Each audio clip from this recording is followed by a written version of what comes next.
Bismillahirrahmanirrahim. Assalamualaikum warahmatullahi wabarakatuh.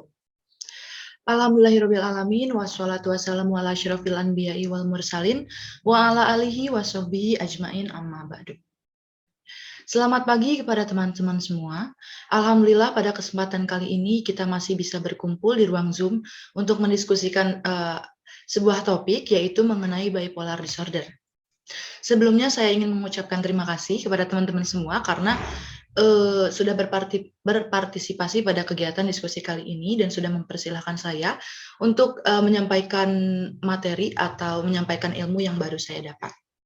Sebelum kita mulai ke pembahasannya, apakah teman-teman sebelumnya mengetahui atau pernah mendengar mengenai bipolar disorder ini?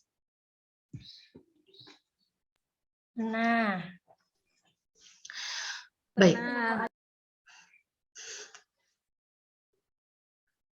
Baik, sebagian dari teman-teman pasti sudah pernah mendengar ya mengenai nama mental illness yang satu ini, dan nggak sedikit juga nih dari teman-teman paham tentang bipolar disorder, tapi mungkin pahamnya hanya sebatas tahu, tidak paham mengenai rincian penjelasannya. Nah, biasanya menurut orang-orang yang belum mengetahui bipolar disorder ini, mereka mengatakan bahwa bipolar disorder ini merupakan penyakit mistis. Jadi bukan penyakit kesehatan mental, melainkan penyakit mistis seperti kerasukan. Ada juga yang bilang karena santet, ada juga yang bilang karena kurang iman, ada juga yang bilang karena mental illness yang satu ini tuh sama dengan gangguan jiwa atau orang yang gila, yang sakit jiwa. Padahal sebenarnya berbeda ya teman-teman. Nggak berkaitan sama sekali sama apa yang aku bilang tadi. Jadi di sini aku mau menjelaskan kepada teman-teman semua mengenai bipolar disorder. Sebelum kita masuk, kita perkenalan dulu. Nah, perkenalkan, nama aku Arini Sobri Alhetusyam. Aku lahir di Sukabumi pada tanggal 28 Mei tahun 2021. Sekarang aku kuliah di UIN Sunan Gunung Jati Bandung, jurusan Bimbingan dan Konseling Islam di semester 5. Nah, kita masuk ke pembahasan yang pertama, yaitu mengenai definisi bipolar disorder. Bipolar disorder ini merupakan suatu gangguan kesehatan mental yang dialami oleh seseorang yang menyebabkan terjadinya perubahan emosi secara ekstrim, tanpa pola dan waktu yang pasti. Jadi penderita bipolar disorder ini dapat mengalami perubahan emosi atau mood sewaktu-waktu dan tanpa diduga. Biasanya, penderita bipolar disorder ini memiliki 2 periode emosi seperti manusia pada umumnya, namun perbedaannya terletak pada porsi emosi yang dirasakan. Kadang si penderita bipolar disorder ini bisa merasa sangat bahagia dan kadang juga merasa sedih seperti pada umumnya. Tetapi fase bahagia dan sedih ini yang dirasakan oleh penderita bipolar disorder ini tingkat ketinggiannya itu 2 kali lipat dibanding orang yang biasanya. Dalam arti ketika dia merasakan senang, maka dia akan merasakan senang secara berlebih atau 2 kali lipat dari orang biasanya. Begitupun ketika dia merasakan sedih. Nah, tentunya di fase depresi ini, si penderita bipolar disorder ini merasakan kesedihan yang berlarut daripada orang yang biasanya. Terus juga suasana hati penderita bipolar sangat mudah sekali untuk berubah-ubah dan sangat sensitif. Tapi di samping 2 fase yang dialami oleh penderita bipolar disorder ini, sometimes mereka tetap bisa merasakan emosi yang dirasakan oleh orang-orang normal seperti biasanya. Orang yang menderita bipolar juga bisa merasakan emosi yang umum, tetapi perbedaannya terletak pada habit dia merasakan fase manik dan depresi ini. Seperti itu. Kemudian kondisi jiwa ini dapat menyebabkan rusaknya hubungan pribadi, dapat merusak motivasi, menghilangkan motivasi dan produktivitas yang biasa si orang itu lakukan. Kondisi ini juga dapat menyebabkan gangguan yang lebih buruk. Biasanya orang yang menderita bipolar disorder itu cenderung lebih sering berpikir untuk atau memiliki keinginan untuk bunuh diri.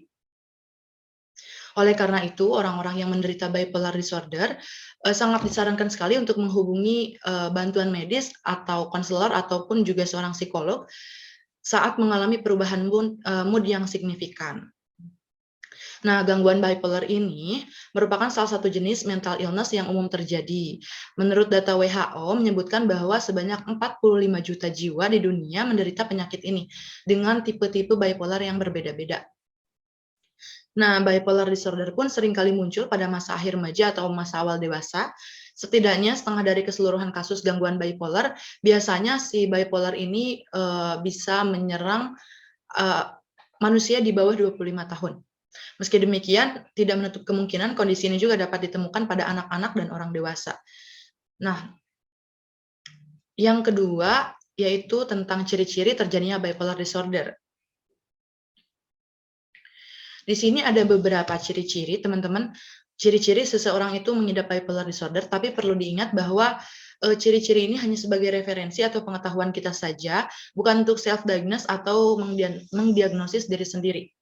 Karena untuk mengenali dan menangani kasus seperti ini atau kasus kesehatan mental seperti ini harus diserahkan atau berkonsultasi pada pihak yang berpengalaman seperti konselor, psikolog atau psikiater, dan dokter kejiwaan.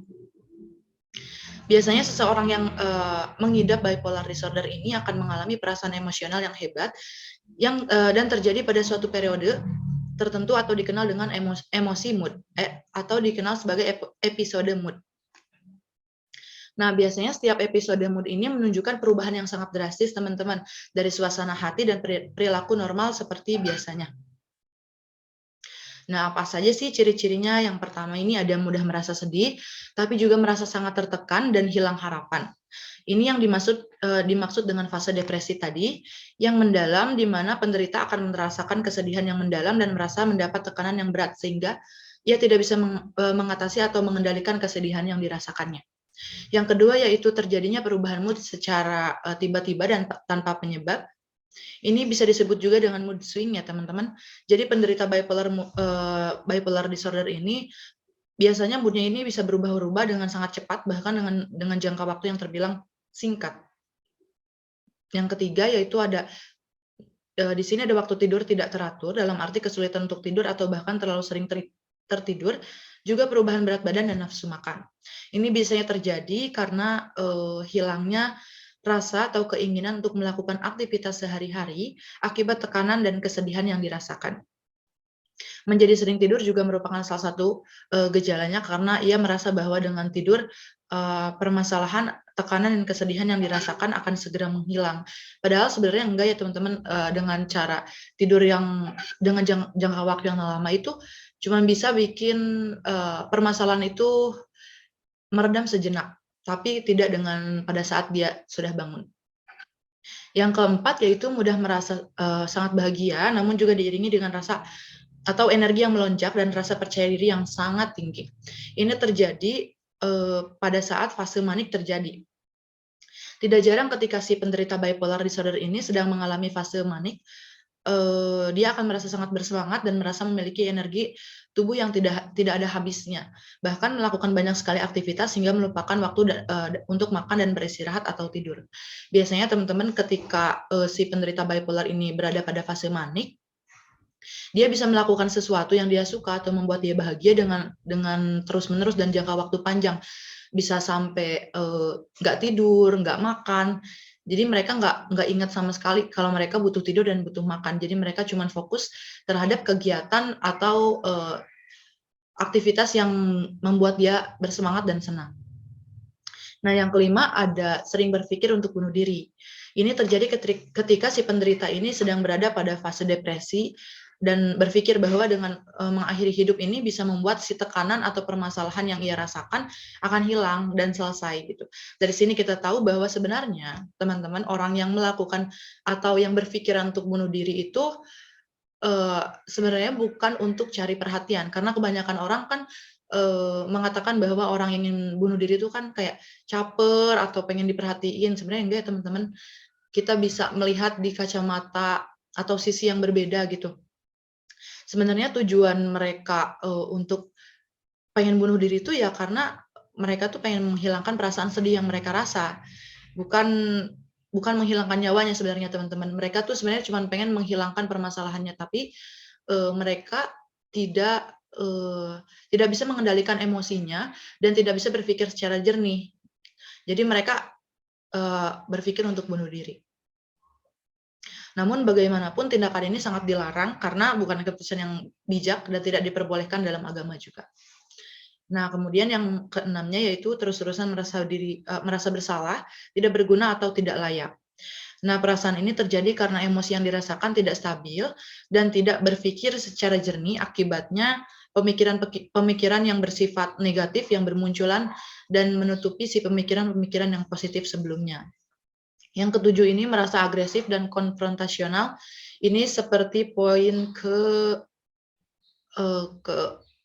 ketiga, teman-teman. Jadi penderita bipolar disorder ini cenderung lebih agresif atau lebih bersemangat dan cenderung konfrontasional.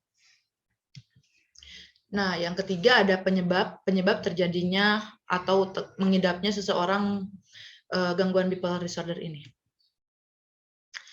Nah, teman-teman, di sini ada beberapa faktor yang jadi penyebab seseorang dapat mengalami atau merasakan bipolar disorder ini. Yang pertama, ada stres tinggi.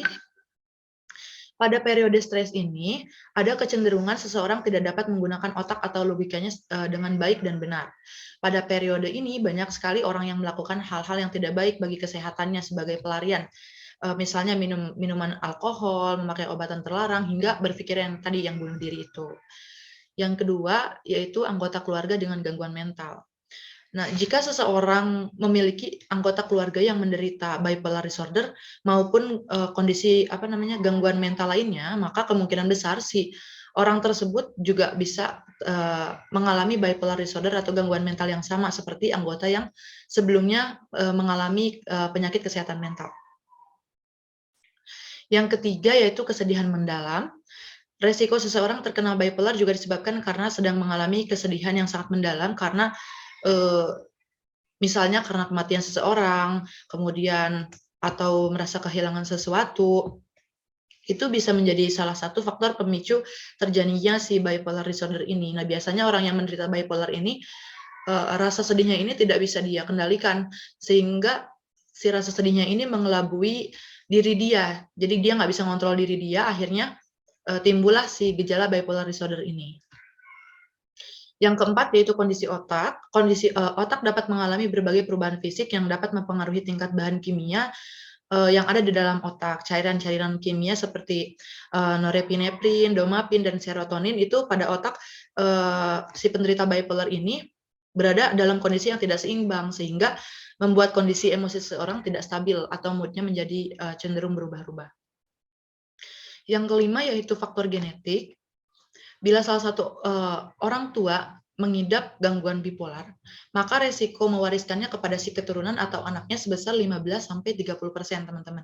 Namun apabila si kedua orang tuanya memiliki riwayat bipolar disorder, maka risiko mewariskan kepada anaknya juga meningkat menjadi 50-75%. Nah, yang keenam ini yaitu pengaruh lingkungan. Penyebab lingkungan juga bisa menjadi faktor karena si pengaruh lingkungan penderita itu sangat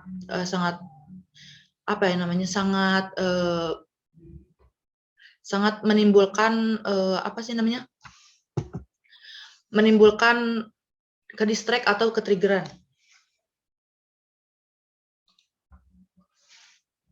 Nah, biasanya di pengaruh lingkungan ini biasanya salah satu anggota keluarga misal ada yang mengalami trauma atau peristiwa yang tidak mengenakan, kemudian rendahnya rasa kepercayaan diri serta mengalami suatu kehilangan yang sangat tragis, itu bisa membuat si orang yang belum pernah mengalami bipolar ini ke-trigger atau ke-distract untuk merasakan hal yang sama seperti itu. Kemudian kecanduan minum alkohol. Nah, biasanya orang yang bipolar disorder akan merasa banyak masalah, yang merasakan banyak masalah dan tidak tenang. Dia bahkan cenderung melampiaskannya dengan minum alkohol atau menggunakan obat-obat terlarang untuk menenangkan dirinya. Padahal ini sebenarnya bukan suatu hal yang baik dan membereskan permasalahan. Yang keempat yaitu ada jenis-jenis bipolar disorder. Di sini ada 4 jenis. Yang pertama gangguan bipolar 1, gangguan bipolar 2, gangguan siklotimia, dan yang terakhir gangguan bipolar lain. Nah, gangguan bipolar 1 ini, pada bipolar tingkat 1 ini, setidaknya seseorang ini akan mengalami 1 atau lebih episode manik yang dapat didahului atau diikuti oleh episode hipomania atau depresi. Nah, yang kedua gangguan bipolar 2 ini, seseorang setidaknya dapat mengalami 1 episode depresi atau hipomania. Namun, Anda tidak pernah atau orang yang penderita bipolar ini tidak pernah mengalami episode manik. Yang ketiga yaitu gangguan siklotimia. Gangguan siklotimia ini didefinisikan sebagai periode gejala hipomania dan depresi yang berlangsung setidaknya selama 2 tahun atau 1 tahun pada anak-anak dan remaja. Gejala pada jenis bipolar ini umumnya lebih ringan daripada tipe 1 atau tipe 2. Nah, yang terakhir jenis gangguan bipolar lain,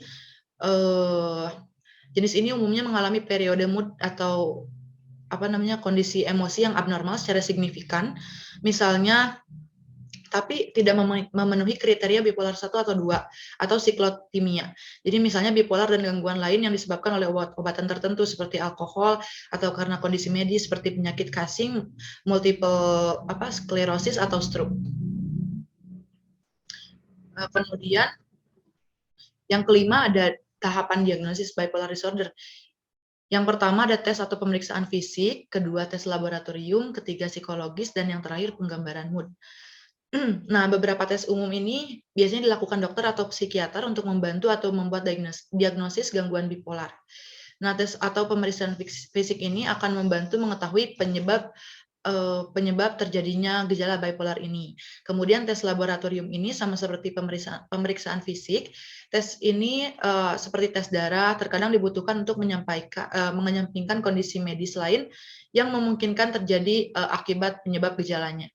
Yang ketiga yaitu tes psikologis. Tes psikologis ini seseorang mungkin akan ditanya atau perlu mengisi kuesioner psikologis untuk mengetahui tentang perasaan, sikap, dan perilakunya.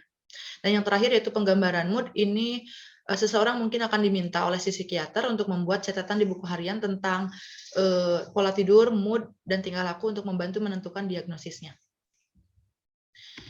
Nah, yang keenam ada upaya pengobatan bipolar disorder.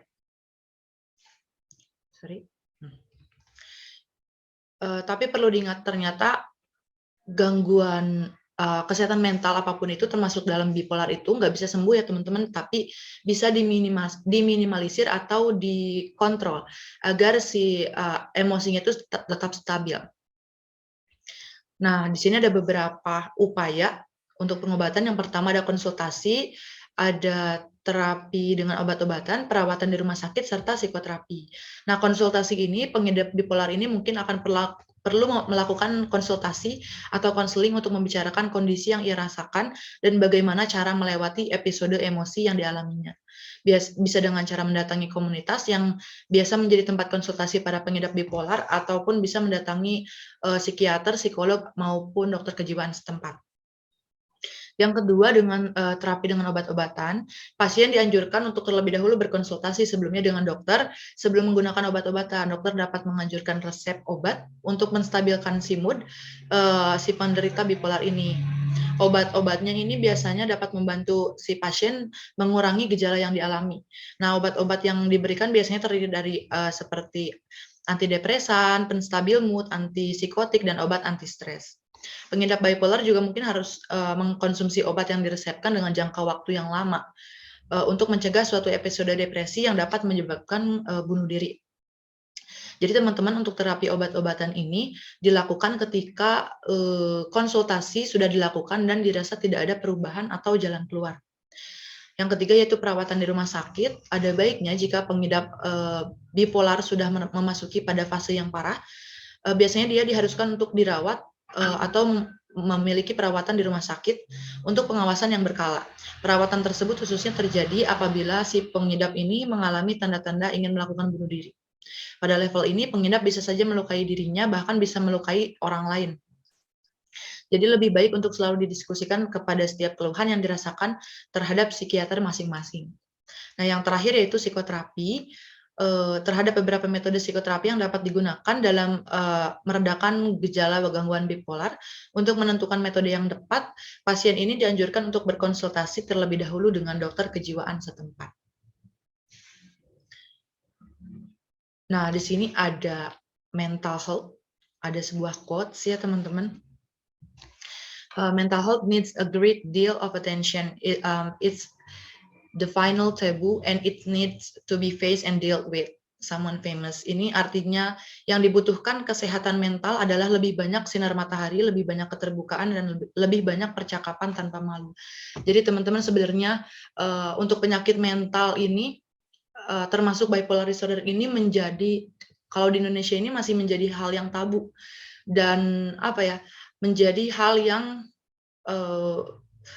seperti aib gitu teman-teman. Jadi orang yang memiliki gangguan seperti ini, banyak sekali orang yang memiliki gangguan seperti ini tidak mau mengkonsultasikannya kepada orang yang berpengalaman, karena yang pertama di Indonesia ini kesehatan mental ini masih menjadi hal yang tabu. Yang kedua juga dia merasa malu karena si hal yang tabu ini menjadi yang men-trigger si orang-orang ini untuk tidak bercerita kayak gitu teman-teman. Nah, mungkin penjelasan dari aku cukup sekian ya. Barangkali teman-teman ada yang mau bertanya, dipersilahkan.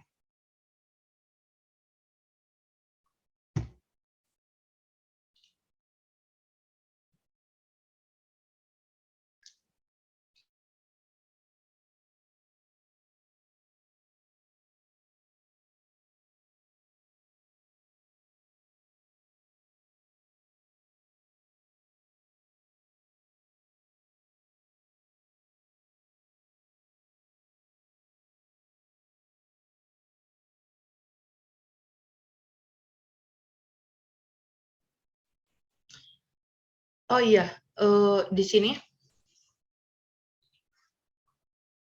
Sebelumnya aku off cam karena waktunya juga ya, dan device-nya nggak memadai.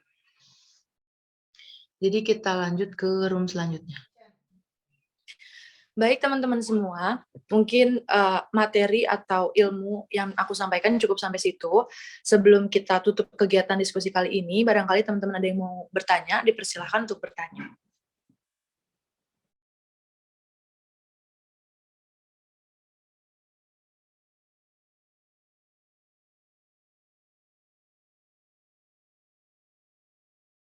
Saya mau izin bertanya, boleh nggak? Boleh, silahkan. Oke, jadi pertanyaannya, apakah di antara mood swing sama bipolar itu gejalanya sama? Terus satu lagi, sama kalau ketika ada orang yang sedang kambuh bipolarnya, gimana kita cara mengatasi hal tersebut? Terima kasih. Oke, makasih. Siapa tadi? Yang nanya Andini, makasih ya. Langsung aku jawab aja. Iya, nanti aku jawab dulu satu-satu, oke? Untuk pertanyaan Andini tadi tuh, kalau mood swing sama bipolar itu jelas banget berbeda dan gejalanya pun berbeda ya. Kan kalau misalkan bipolar itu kan gangguan kesehatan mental terhadap perubahan emosi secara ekstrim. Nah, kalau mood swing ini perubahan suasana hati atau emosi yang dipengaruhi oleh beberapa aspek seperti hormon, jam tidur, atau reaksi terhadap peristiwa tertentu. Contohnya rendahnya hormon serotonin atau hormon bahagia saat premenstrual syndrome atau PMS yang membuat si sebagian cewek lebih sensitif gitu. Keduanya juga memiliki gejala yang berbeda dan yang pasti lebih ekstrim bipolar dibandingkan dengan si mood swing ini gitu. Nah, adapun cara gimana sih cara kita untuk menangani awal atau memperlakukan orang yang pengidap bipolarnya sedang kambuh itu, yang pertama kita harus memberikan dukungan secara penuh atau support kepada mereka dalam misalkan kayak bentuk support untuk menjadi lebih baik, ataupun support untuk menyarankan mereka untuk pergi berobat atau berkonsultasi agar mereka bisa sembuh dan bisa normal seperti orang-orang pada umumnya gitu. Yang kedua, memberikan mereka kesempatan untuk menyendiri dan menenangkan dirinya, karena biasanya begini, penderita bipolar itu ketika dia berada pada fase depresif terutama, dia akan mengeluarkan emosi sedih yang sangat ekstrim dan kadang juga nggak bisa kekontrol. Jadi kita sebagai orang-orang yang istilahnya bukan normal, orang yang memiliki emosi yang normal, harus bisa memposisikan dan memahami si penderita bipolar ini. Kemudian yang ketiga, sesering mungkin kita sebagai orang yang memiliki emosi normal untuk mengajak mereka beraktivitas bersama, mengajak mereka melakukan sesuatu atau hal-hal yang positif, uh, agar mereka tidak tidak ke-distract atau nggak ke-trigger untuk merasakan si fase depresi tadi gitu. Begitupun dengan si manik gitu. Kemudian yang keempat, ketika berada dalam fase depresi, terutama kita sebagai orang yang memiliki emosi normal, sebaiknya menjadi pendengar yang baik dan pemberi saran yang baik juga. Tapi biasanya kalau misalkan si penderita bipolar ini sedang kambuh, dia tuh nggak butuh saran atau jawaban dari kita, dia hanya perlu didengarkan dan dipahami. Biasanya kalau misalkan mereka lagi kambuh, kita bisa nanya kabar dia, perlu apa dan lain sebagainya. Kemudian yang kelima, kita sebagai orang normal yang memiliki emosi normal ini harus bisa mendukung mereka sepenuhnya untuk menjalani gaya hidup yang sehat. Nah, yang keenam juga sebagai orang yang memiliki emosi normal, kita harus memposisikan diri kita uh, sebagai orang yang bisa diandalkan atau orang yang bisa mendengarkan keluh kesah mereka. Seperti itu. Apakah sudah terjawab? Sudah, terima kasih Kak. Baik, terima kasih.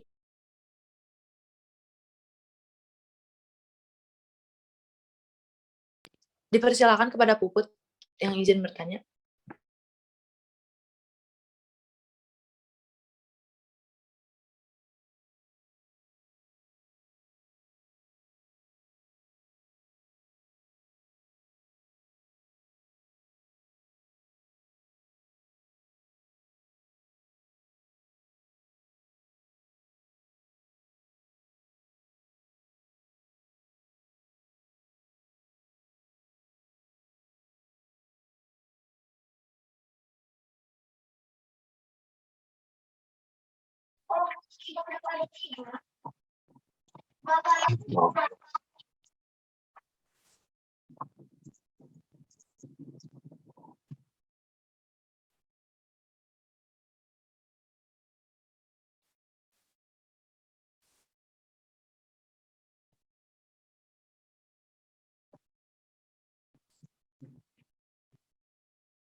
Iya, pertanyaan dari Puput, kenapa bipolar disorder ini bisa menurun dan memiliki faktor terhadap genetik? Oke, langsung saya jawab saja ya. Pertanyaan Puput, gangguan bipolar ini kan merupakan gangguan perubahan emosi secara ekstrim ya, yang mana si gangguan bipolar ini berdampak pada behavioral atau habit seseorang di kesehariannya. Nah, si gangguan bipolar ini bisa menyebabkan atau dapat menurunkan secara faktor genetik karena gangguan ini kan gangguan behavioral pada manusia gitu, yang mana sifat atau perilaku manusia ini dapat menurun kepada keturunannya. Kayak seperti yang tadi aku jelasin, kan bipolar disorder ini kan bisa dari faktor genetik karena orang tuanya salah satu dari mereka atau keduanya pernah mengidap atau sedang mengidap bipolar disorder ini gitu. Jadi ketika si ibunya sedang hamil, itu kan otomatis perilaku, sifat dan lain sebagainya itu kan menurun ya ke anaknya. Nah, ini tuh bisa menjadi salah satu pemicunya. Jadi pas anaknya lahir itu tidak menutup kemungkinan dia akan memiliki bukan nantinya, pasti sih sepertinya karena apalagi kalau misalkan kedua orang tuanya mengalami bipolar disorder gitu. Jadi kenapa ini bisa menurun karena si penyakit kesehatan mental ini merupakan penyakit behavioral atau sifat manusia yang mana sifatnya uh, menurun kepada si keturunannya. Seperti itu. Apakah sudah terjawab?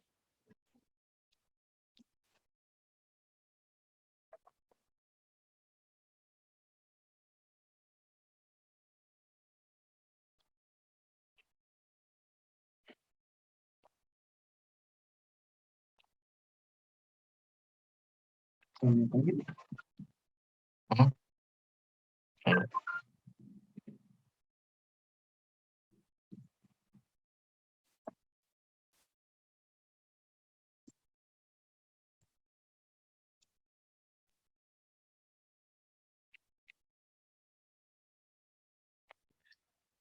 yang ingin bertanya lagi, dipersilahkan.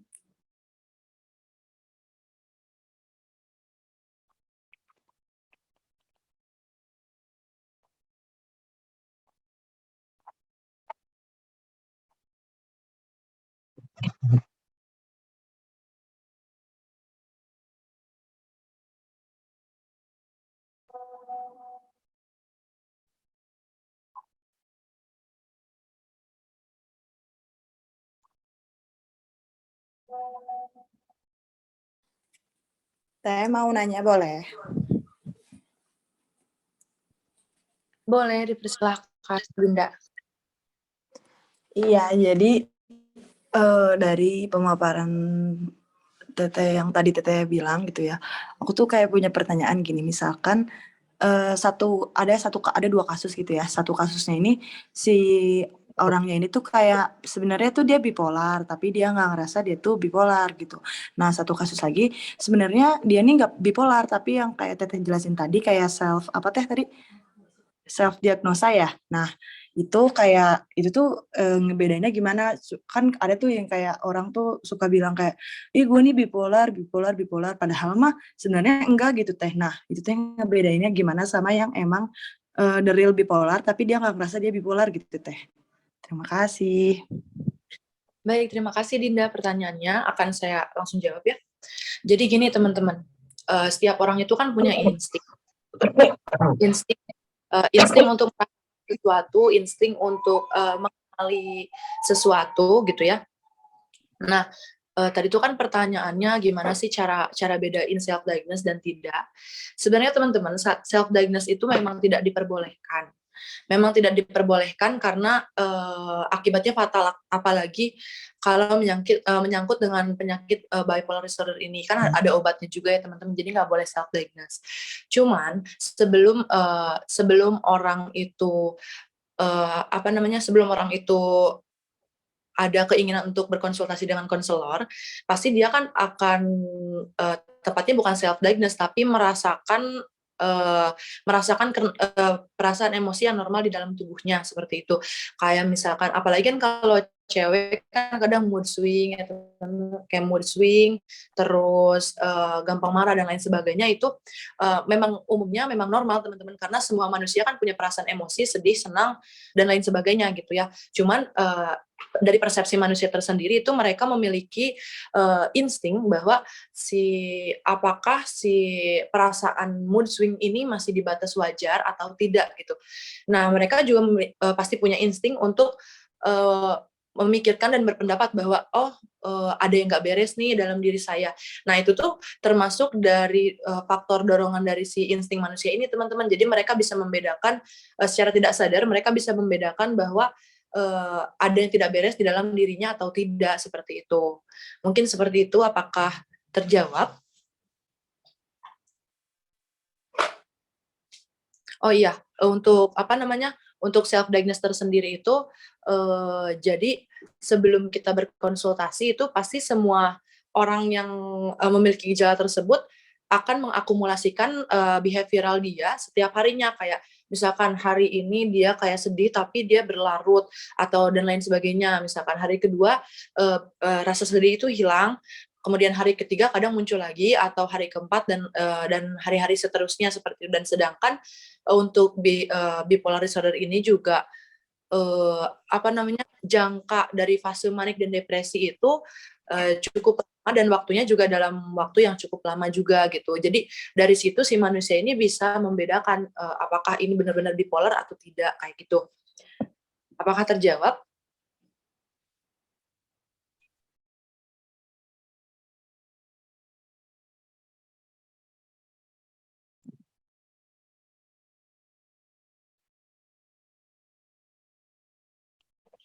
Baik, terima kasih.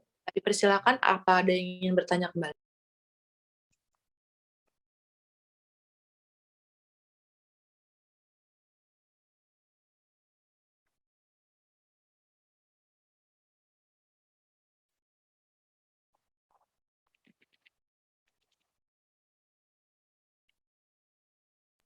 Oh baik, ada pertanyaan dari Diki, katanya apa perbedaan depresi dengan bipolar?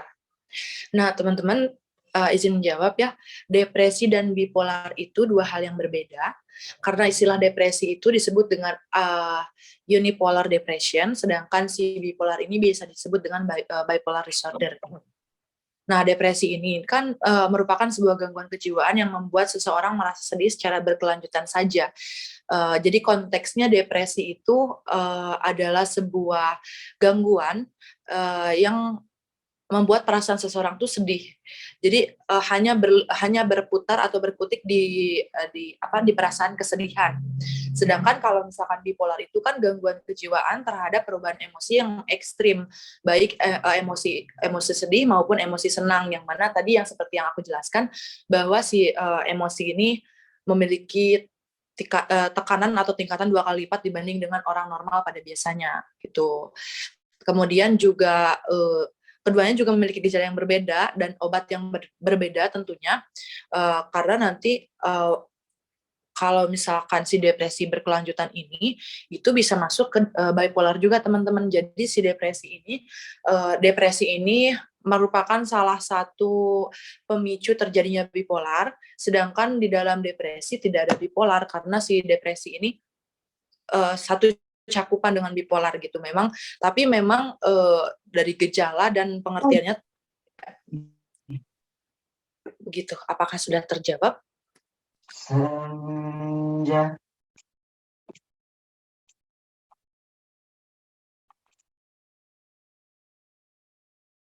Ya, coba aja notebooknya. Notebook gimana? Tidak saling.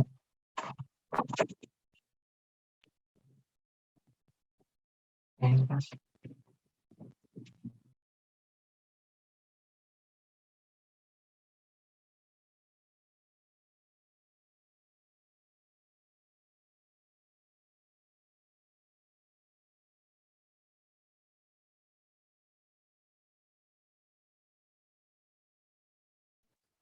Baik, apabila sudah terjawab, mungkin kita melihat waktu juga ya teman-teman. Alhamdulillah pertanyaan sudah terjawab semua. Semoga pengalaman atau ilmu yang aku dapat bisa bermanfaat untuk teman-teman.